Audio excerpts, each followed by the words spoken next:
बिस्मिल्लाहिर्रहमानिर्रहीम अस्सलामुअलैकुम। मैं कमर सुल्ताना ऑफिशियल के साथ हाजिर हूँ।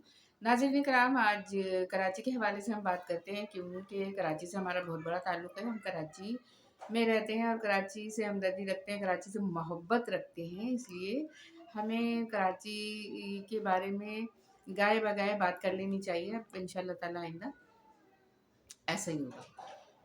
तो जनाब, आज ये है कि बिलावल जरदारी भुट्टो ने एक कॉन्फ्रेंस की है, प्रेस कॉन्फ्रेंस। उसमें उन्होंने जो बल्दियाती बिल ला रहे हैं उसके हवाले से बात की है। बल्दियाती बिल जो लाया जा रहा है अभी, ये वही बिल है जो मुतनाज़िया है और इसमें कई चीज़ें ऐसी है जो ना ही एमक्यूएम को मंजूर है, ना जमात इस्लामी को मंजूर है, ना ही और जो कराची के रहने वाले हल्के हैं उन्हें मंजूर है।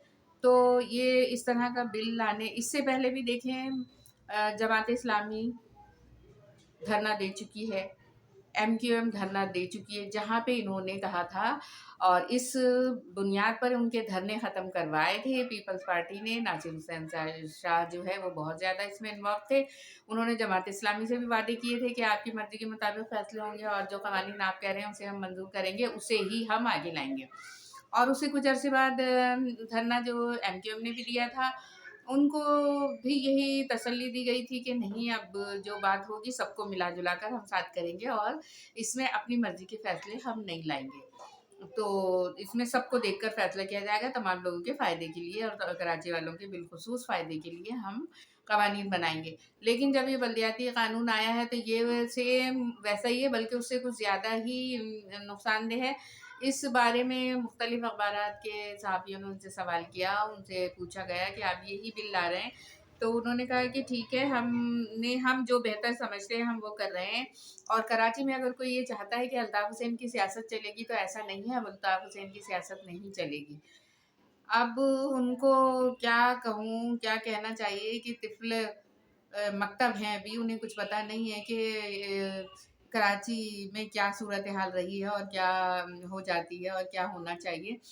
तो यही बात है, उन्हें अभी कुछ इतनी मालूमात नहीं है कराची के बारे में और वो सिर्फ़ नाक भौं चढ़ाकर ही बात करते हैं। उन्हें यहाँ वालों से कोई हमदर्दी और कोई मोहब्बत नहीं है, सिवाय ज़हर उगलने के। तो जनाब, उन्होंने आज भी यही किया। कुछ उनके मनपसंद सहाफ़ी थे, उन्होंने उनसे वही सवालात पूछे जो उनके अपने दिल की मुराद थी या उन्होंने कह कर लाए थे उनको किस तरह के सवालात करना। चालीस साहब एक, उन्होंने इस कदर चुपते हुए और तासुबाना सवालात किए कि शाह साहब, ये बिलावल भुट्टो और मुराद अली शाह दोनों गर्दनें हिला रहे थे उनके सवाल करने पे और दोनों उससे मसरूर हो रहे थे और उन्होंने मसरूर होकर ही उसका जवाब दिया। तो जनाब, यहाँ पे बात यही कही जाएगी कि कराची के हवाले से बिल वही मंजूर होना चाहिए जो कराची के लोगों के लिए भी फ़ायदेमंद हो। आप कहते हैं कि हमने कराची के लिए बहुत कुछ किया, 14 साला कारकर्दगी आपके सामने है। आपने कराची को बिल्कुल कचरा कुंडी बना दिया है, खंडरात में तब्दील कर दिया है। जो कुछ मुस्तफ़ा कमाल बनाकर गए थे, आपने उन सबको तबाह और बर्बाद कर दिया। आपने उस प्लानिंग पर अमल किया कि जितना इन्होंने मुस्तफ़ा कमाल के ज़रिए कराची को बनाया है, हम उसे बिल्कुल ख़त्म कर देंगे। कराची का शोहरा दुनिया भर में हो रहा था, कराची दुनिया भर में मानी जा रही थी कि बहुत अच्छा काम हुआ है, बहुत अच्छा एमक्यूएम की बल्दिया ने काम किया है। तो आपने उसको ख़त्म करना था और आपने ख़त्म कर दिया। और अब आप जो है प्लान बना कर बैठे हैं कि पूरे सिंध में हम अपनी बल्दिया चाहते हैं, पूरे पाकिस्तान में हम अपनी हुकूमत चाहते हैं। तो जनाब देखिए कि आगे क्या होता है। पूरे पाकिस्तान में आपकी हुकूमत होती है या पूरे सिंध में आपकी हुकूमत होती है, कारकर्दगी तो आपकी सिफ़र है। तो आगे क्या होगा तो अब हम देखेंगे कि आगे आप क्या कर सकते हैं। जिन 14 सालों में आपने कुछ नहीं किया, 40 साल से, 50 साल से, बल्कि उससे पहले भुट्टो के ज़माने से आप ही लोग काबिज़ हैं पूरे सिंध पर। आपने सिंध के लिए क्या किया? सिंध का पसमानदा इलाका आज वही है, वही मिट्टी की दीवारें, वही कच्ची और खुली नालियाँ, वही पानी का अंदाज़ कि वो आधा तो मिट्टी पी जाते हैं बेचारे। वही पानी है, वही सब कुछ है उनके लिए। कोई तरक्की नहीं हुई, कुछ नहीं किया आपने। उनको और पत्थर के दौर में धकेल दिया है। यही आप कराची के साथ भी करना चाहते हैं। बहरहाल मैंने तो आपको बता दिया कि आपने कराची के साथ जो कुछ किया है 14 सालों में, वो दोबारा से आप फिर और करना चाहते हैं। पता नहीं, कराची में भी आप वही खुली नालियाँ, खुले गटर और वही निज़ाम लाना चाहते हैं जो वहाँ पर है कि मिट्टी वाला पानी पिएँ और वही लकड़ियाँ जलाएँ और खाने पकाएँ, वो सब कुछ करें। क्योंकि यहाँ पानी, बिजली, गैस सब कुछ निदारद है, बहुत ना होने के बराबर है। 24 घंटे में से 16 घंटे और 18 घंटे बिजली जाती है और 6 से 7 घंटे गैस चली जाती है। तो ये सब आप लोगों का किया धरा है।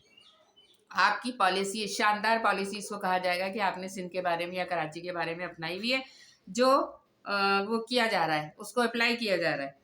तो आप जो है अपने सहाफ़ियों को लाकर बैठते हैं, वो सहाफ़ी आपसे मनपसंद सवाल करते हैं और आप मनपसंद जवाब देते हैं। एक तबके की आप दिल आज़ारी करते हैं, आप इस बात को नहीं देखते कि हम दिल आज़ारी कर रहे हैं, ये दिल आज़ारी हो रही है या क्या हो रहा है। तासुबाना ज़हनियत रखने वाले सहाफ़ियों से आप सवाल सुनते हैं, उन्हीं के जवाब देते हैं।